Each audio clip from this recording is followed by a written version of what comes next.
रिया चक्रवर्ती की मुश्किलें लगातार बढ़ती जा रही हैं।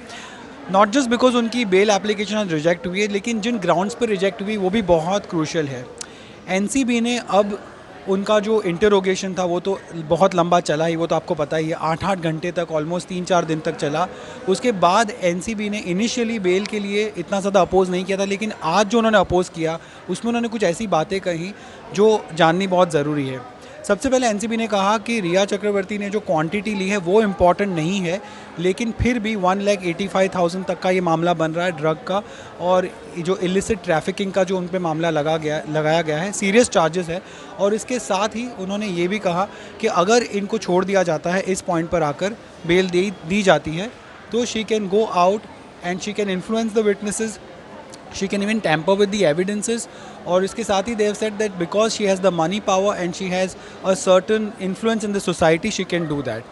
अब जिस जेल में उनको रखा गया है वो भी एकमात्र ऐसी जेल है मुंबई में जहाँ पर विमेन कॉन्विक्स या अक्यूज़ को रखा गया है, और उनकी जो पड़ोसन है वो है Indrani Mukherjee. Now it's quite surreal for me to talk about this because 2007-8 में मैंने न्यूज़ एक्स में काम किया था, और तब जब ये चैनल लॉन्च हो रही थी तो I knew Indrani Mukherjee, she was the owner of the channel, और काफ़ी सारी मीटिंग्स होती थी उनके साथ, बातचीत होती थी। और उनका जो मर्डर केस हुआ था बाद में शीना बोरा का कुछ सालों पहले, that had become such a prime time murder and every news channel was covering it, whole country was glued to it.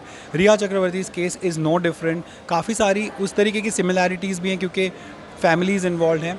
और इसके साथ ही मैं आपको बता दूं कि उनका जो जेल का सेल है और रिया चक्रवर्ती का, वो एक सिंगल रूम है, वहाँ पे दूसरा कोई इनमेट नहीं है।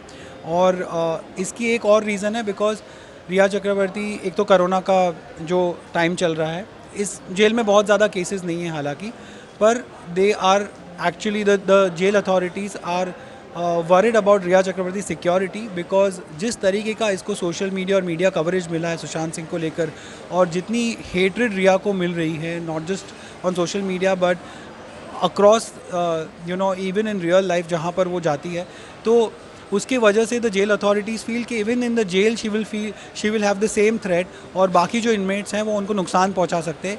इसके लिए उनको अलग रखा गया है। वहाँ पर एक फ़ैन भी नहीं दिया गया है, सीलिंग फ़ैन, क्योंकि जनरली जेल सेल्स में सीलिंग फ़ैन तो होते ही नहीं है बिकॉज दे आर वरिड कि इनमेट सुसाइड कमिट कर लेंगे। और इसके साथ ही एक टेबल फ़ैन उनको दिया गया है, और 2 कांस्टेबल्स हैं जो लगातार उनकी सिक्योरिटी के लिए वहाँ रखे गए हैं, because like I said she has threat from other inmates, और ये 3 शिफ्ट में काम करते हैं, 24 आवर्स शी इज़ मैन्ड। इसके साथ ही रिया चक्रवर्ती के जो पापा हैं उन्होंने आज एक ट्वीट डाला उनकी बेल रिजेक्ट होने के बाद, और उन्होंने कहा कि no father can bear injustice for his daughter and I should die. अब आप समझ सकते हो, Rhea Chakraborty father who himself is an accused in the case, उन पर भी कभी भी शिकंजा कस सकता है, बिकॉज सीबीआई का केस अब भी जारी है। He still the one of the accused, main accused in the FIR, और उनके बेटे और उनकी बेटी दोनों ही जेल में हैं फ़िलहाल। और रिया चक्रवर्ती इफ़ नॉट लॉन्गर देन 22 सितंबर तक तो उनका जेल टर्म अभी फ़िलहाल है ही।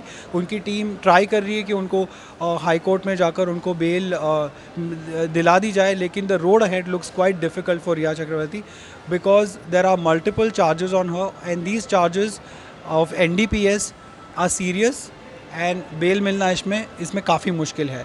तो it is going to be a tough road ahead for Riya Chakravarti, and this is the latest and the most crucial update in this particular case. Or if you think my videos are genuine and they give you information that you are seeking, then please subscribe. Also hit the bell icon, and thank you so much for watching, and leave your comments. Yeah, thanks.